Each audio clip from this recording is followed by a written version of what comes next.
This is Optimal Startup Daily, episode 409, The Work Less, More Success Guide to Time Management, Part 1 by Laura Stack of theproductivitypro.com. And hi again, I'm your narrator. My name is Dan, and I am here with you every single day, including weekends and holidays, reading from some of the best blogs on entrepreneurship. And if you have any topic requests for future shows, just share those with us at oldpodcast.com. We love to hear them. That's oldpodcast.com.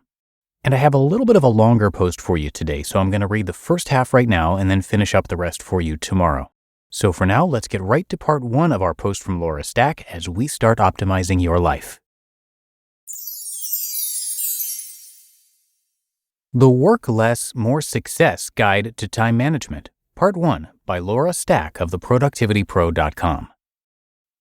Since 1992, I've dedicated my career to teaching people how to do less while achieving more. American workers need this relief now more than ever.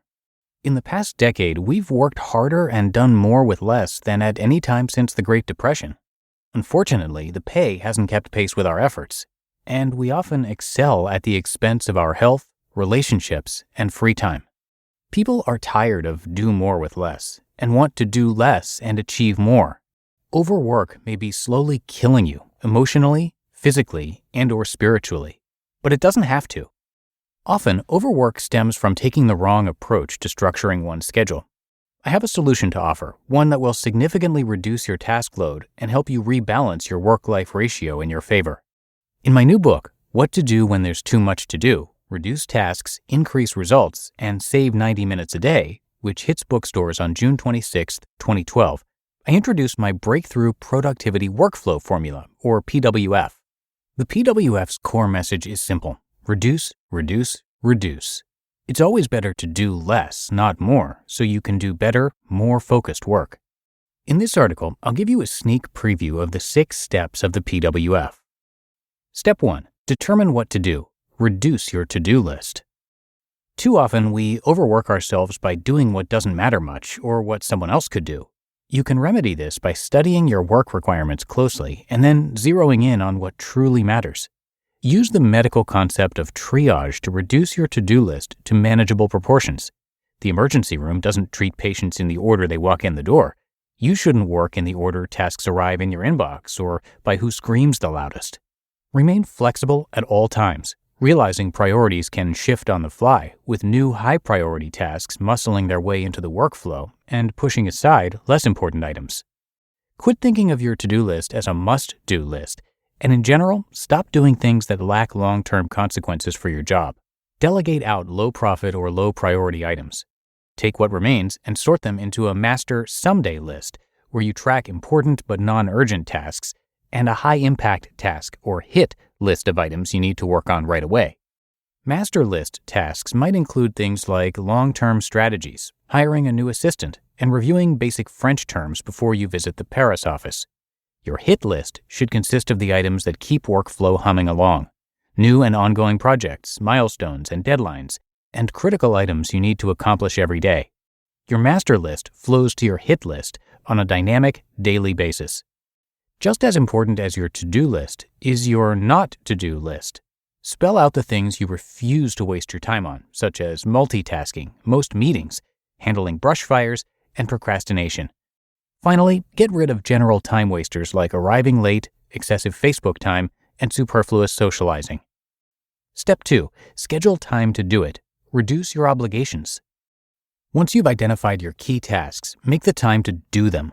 Remember, time management really boils down to self-management, the willingness to stop misusing time and practice self-discipline. While you're not going to waste time during the workday, you're not trying to do it all. Block out time for your critical hit list tasks right on your calendar. Work to reduce your obligations by adopting the computer science concept of caching. This involves developing the ability to add, drop, and refuse new data on the fly in order to streamline your workload. I call this availability caching. When you find yourself at or near maximum capacity, it helps make your decisions about who and what to give your time to more automatic, objective, and logical. Speaking of refusing data, learn to say no in a polite yet firm way. Don't let your coworkers talk you into accepting tasks that either belong to them or you lack time to handle. Ask your boss to prioritize projects when he or she tries to overload you. Meanwhile, keep a firm hand on your own tendency to wander.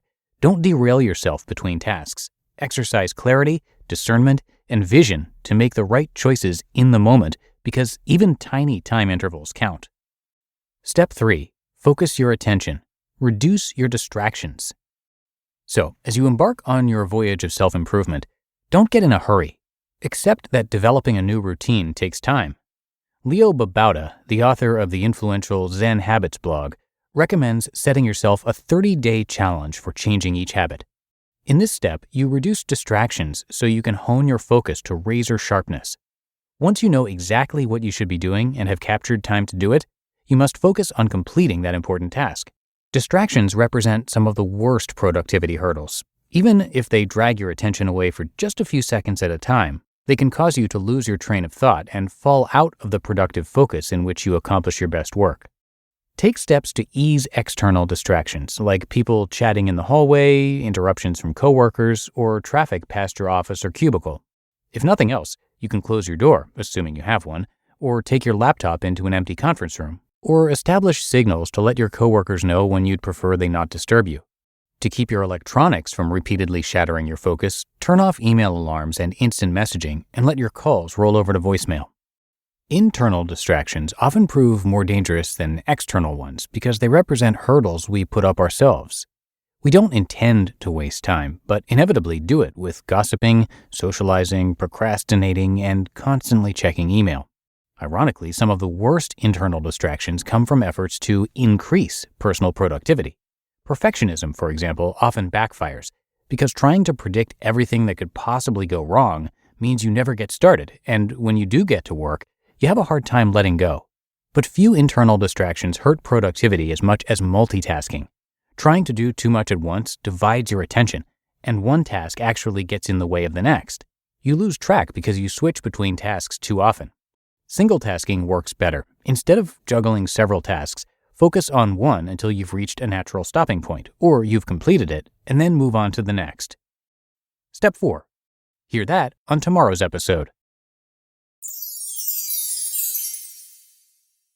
You just listened to part 1 of the post titled The Work Less, More Success Guide to Time Management by Laura Stack of theproductivitypro.com. Hear that? That's the sound of another sale on Shopify. If you're not familiar with Shopify, I highly recommend checking it out. Shopify is more than an online store. It's a way to connect with your customers, drive sales, and manage your day-to-day. Scaling your business is a journey of endless possibility, and we all need help along the way. Shopify gives entrepreneurs the resources once reserved for big business, so upstarts, startups, and established businesses alike can sell everywhere, synchronize online and in-person sales, and effortlessly stay informed. I love how Shopify has the tools and resources that make it easy for any business to succeed, from down the street to around the globe. Reach customers online and across social networks with an ever-growing suite of channel integrations and apps. Plus, gain insights as you grow, with detailed reporting of conversion rates, profit margins, and beyond. More than a store, Shopify grows with you. This is Possibility, powered by Shopify. Go to shopify.com/OSD, all lowercase, for a free 14-day trial and get full access to Shopify's entire suite of features. Grow your business with Shopify today. Go to shopify.com/OSD right now. Shopify.com/OSD. And thank you to Laura, who is an award-winning keynote speaker and the best-selling author of 8 books, obviously known as the Productivity Pro for good reason. Her engaging personality, combined with over 25 years of experience helping organizations achieve results, have made her one of the most sought-after experts and keynote speakers in her field. Laura's been featured in the New York Times, USA Today, the Wall Street Journal, Entrepreneur, and Forbes magazine, and has been a spokesperson for Microsoft, Danone, 3M, Office Depot, Xerox, and more. And if that wasn't enough, her client list includes top Fortune 500 companies, including Starbucks, Wal-Mart, Bank of America, GM, Wells Fargo, and Time Warner, plus government agencies such as the United States Air Force Academy, the Census Bureau, the U.S. Senate, and even the IRS. There's a lot to learn from her, so come by theproductivitypro.com for much, much more. She has her videos, books, store, newsletter, and blog all right there for you. Again, that's theproductivitypro.com. But that does it for today here on Optimal Startup Daily. Hope you are having a great start to your weekend. And as always, I thank you so much for being here. And I'll see you back here tomorrow where we're going to finish up this post from Laura and where your optimal life awaits.